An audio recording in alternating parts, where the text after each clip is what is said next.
ito ay pwede sa lahat ng manonood. So ngayon, they're shouting the name of Gary. Minute remaining. They kick it to Gary from 3. Ako si Gary David, tubong dinalupian Bataan, miyembro ko ng Smart Gilas Pilipinas 2013 FIBA Asia Championship. El Granada, Gary David, nahugot na yung pin. Mainit na! Sabog na itong Granada! Nakilala ako sa mga nagliliyab kong kamay, pero hindi ko mararating to hindi sa aking sipag at tiyaga at sa nag-aalab kong puso. Fajardo is there for the Validel, free for the three. Yes, sir! Fingers throws it down. Enorio, baseline move. Ang pambansang reverse for Jeff Chan for three. Yes, sir! The stop, Ingu. Punta na agad, it gave Norman. Marcus Johnson says, get out of here. Gary, he launches another one. Bang! Castro, hinanap si Chavez. And a two-handed throw down. Jimmy launches it. Bang! Right now, Larry finding heaven. Puso lang, because nothing else but pure heart.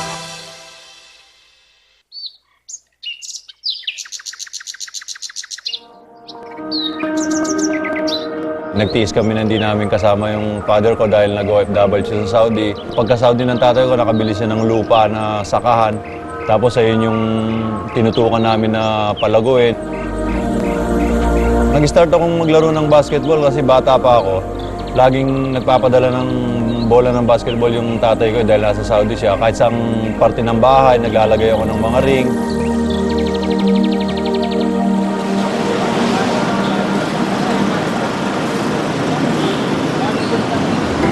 Nung pag-aralin na ako ng tatay ko dito sa Maynila, napadaan kami dito sa Lyceum.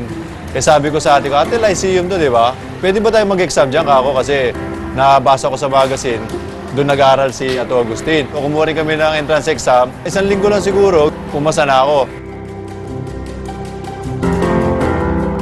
David can play the post, he can play the wing, and he can also play the point guard. 40 minutes yan, 35 minutes, pinakamahina yan. Magka-match up kami yan eh. Pati si Kuya yan, si kabantayan niya, si Ervin Soto, yung Lyceum, kalaban namin si championship. Halimbawa 70, kalahati na score kanya yan. Ang laking tiwala namin kay Gary, walang minamalit niya, walang minamalaki, basta laban lang kami ng laban.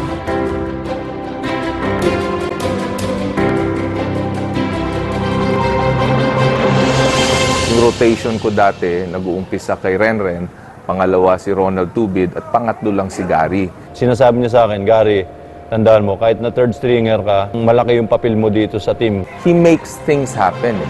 Pagtingin mo doon sa bench, nakatingin na siya, parang ready na siya. Coach, ready na ako ulit. Laro lang ako eh. Di mo ako gamitin, okay lang. Pagdating ng practice, magtsatsaga uli ako. Yung willingness niya to go the extra mile, yun ang gusto ko lagi kay Gary.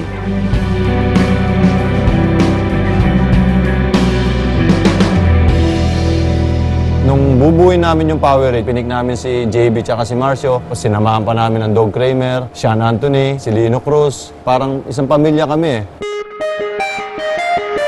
Nung nakapasok na kami sa quarterfinals, Bimig po may twice to beat advantage. no chance in hell daw kami. El Granada, Gary David, ayaw pa magbakasyon. Nung game 2, doon siya na-challenge. Nalampasan niya yung hump na yun na kaya kong maging big-time player. Lahat ng tira ko, parang kahit anong bato, pumapasok. Nung una tinignan ko lang eh, sabi ko, bakit lahat ng tira pumapasok? Gary for three! Yes, sir! Gary David with 32! My hands are so hot! Simply unstoppable! Hindi ko rin maintindihan ba't naging wild akong gano'n na pagtira ko talagang gumagano, inipan ko, ganyan. Ang kamay ko, parang sinapian eh. Yung kamay ni Gary David, nagliliyap na! When it mattered, nag-take charge siya.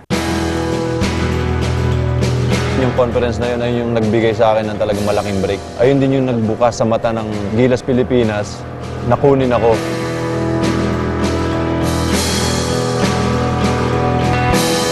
Nakareceive ako ng text. Sabi niya sa akin, "Hi Gary, this is Butch Antonio, team manager ng Gilas."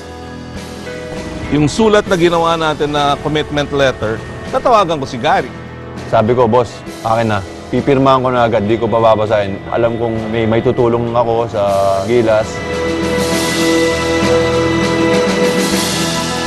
Yung mga fans can't wait to see the team in action. This is something na matagal na natin hinahangad.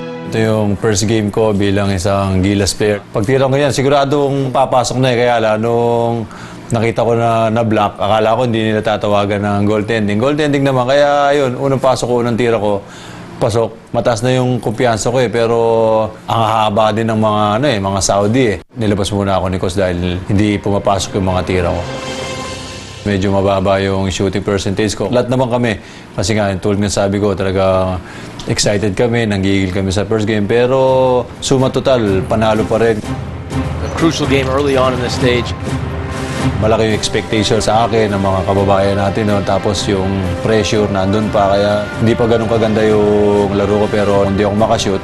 Itutuon ko yung paglalaro ko sa depensa.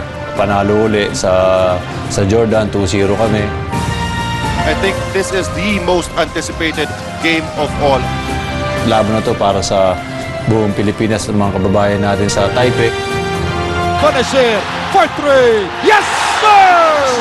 Larry Bonacer is the Fourth quarter, lamang kami ng 13 dito. Siyempre, yung tiwala ni Coach kailangan ma-sustain namin. Di ba? Nagkaroon ng kumpiyansa yung Chinese Taipei.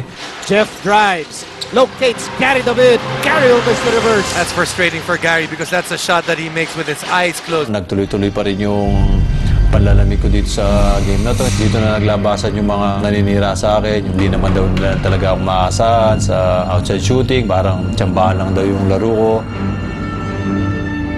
Pati yung pamilya ko, talagang naapektuhan sila.